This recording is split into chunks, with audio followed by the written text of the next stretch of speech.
तो उत्तर प्रदेश में कानून व्यवस्था बदलने का श्रेय योगी आदित्यनाथ को मिला। अमित शाह की तरफ से यूपी के डिप्टी सीएम केशव प्रसाद मौर्य ने कहा कि अब 2022 में बीजेपी 325 से ज्यादा सीटों पर जीत हासिल करेगी। हमारे संवाददाता विशाल पांडे ने उनसे खास बातचीत की। गृह मंत्री अमित शाह ने आज से उत्तर प्रदेश के दौरे की शुरुआत कर दी है। यूपी में कुछ ही महीनों बाद विधानसभा के चुनाव होने हैं। ऐसे में अमित शाह का यूपी दौरा और जिस तरह से उन्होंने कहा कि 2013 से 19 तक उन्होंने यूपी में संगठन का पूरा काम देखा, इसके क्या मायने हैं, बातचीत करने के लिए हमारे साथ मौजूद हैं यूपी के डिप्टी सीएम केशव प्रसाद मौर्य।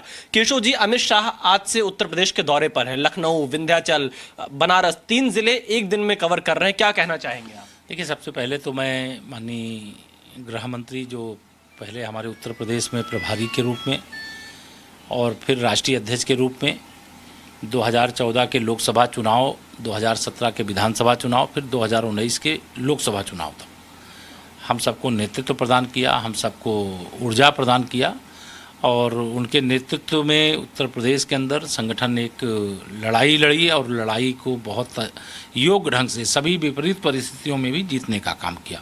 तो उनका आगमन हुआ है, मैं हृदय से उनका स्वागत करता हूं।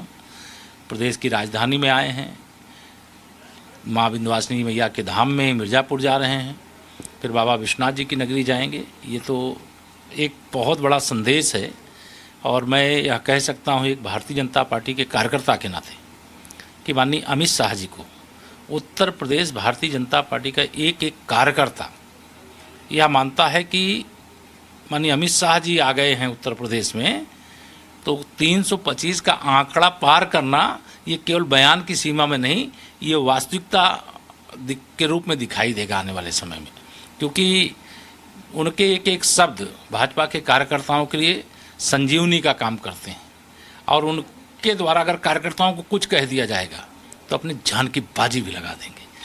केशव जी, अमित शाह ने कहा कि योगी जी और उनकी टीम ने बहुत अच्छा काम किया, कानून व्यवस्था को लेकर तारीफ की, विकास कामों को लेकर तारीफ की, 44 योजनाओं में यूपी नंबर 1 है, इस बात की तारीफ की। क्या कहना चाहेंगे? और विपक्ष को भी उन्होंने घेरा, कहा कि कैसे अखिलेश यादव की सरकार में निवेशकों का सम्मेलन दिल्ली में कराना पड़ता था कानून व्यवस्था के कारण। क्या निश्चित तौर से हम लोगों ने आदरणीय योगी आदित्यनाथ जी की अगुवाई में उत्तर प्रदेश में सरकार बनने के बाद शानदार और जानदार काम किया और अगर देश के माननीय प्रधानमंत्री जी, देश के माननीय गृह मंत्री जी इस बात के लिए सराहना खुले मंच से अगर करने का काम किया है तो सरकार के माध्यम से सेवा में लगे हुए हर कार्यकर्ता का मतलब मनोबल चौगुना हो जाता है, 10 गुना हो जाता है। तो आज जो प्रशंसा की है वह उत्तर प्रदेश में भारतीय जनता पार्टी की सरकार ने करके दिखाने का काम किया है और आगे भी जो प्रेरणादायक हमारा नेतृत्व है, जो मार्गदर्शक हैं, उनके द्वारा जो दृष्टि दी जाती है, जो दिशा दी जाती है, उसके अनुसार जब हम कार्य करते हैं उसके कारण से यह परिणाम आज दिखाई दे रहा है।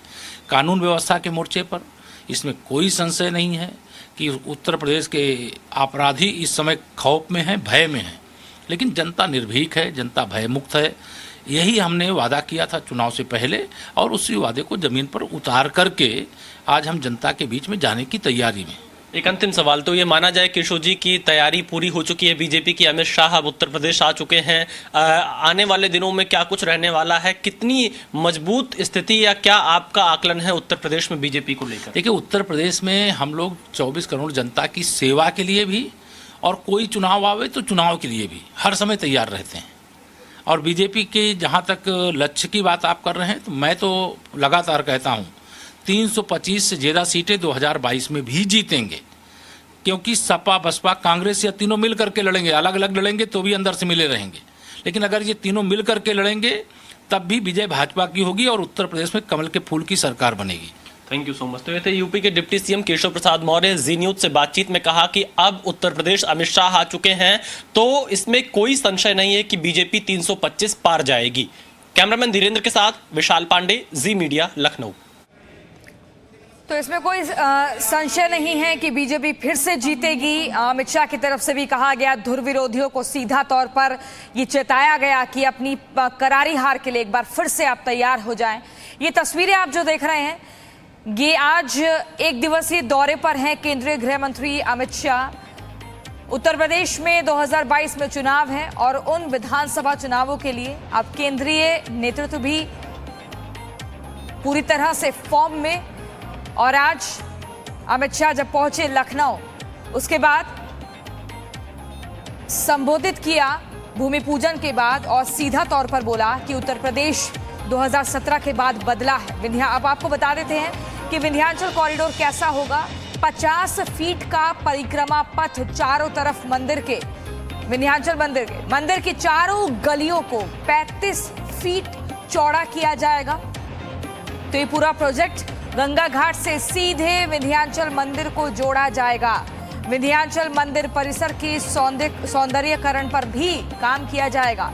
मंदिर के आसपास आधुनिक सुविधाएं भी विकसित की जाएंगी। पार्किंग, गेस्ट हाउस जैसी सुविधाएं भी दी जाएंगी। तो विंध्याचल कॉरिडोर कैसा होगा? काशी विश्वनाथ कॉरिडोर के तर्ज पर विकसित किया जाएगा। लगभग 320 करोड़ का विंध्याचल कॉरिडोर का ये बजट, जिसका आज शिलान्यास होगा केंद्रीय गृह मंत्री अमित शाह द्वारा। Presenting B News app, available on Google Play and App Store. Download it now.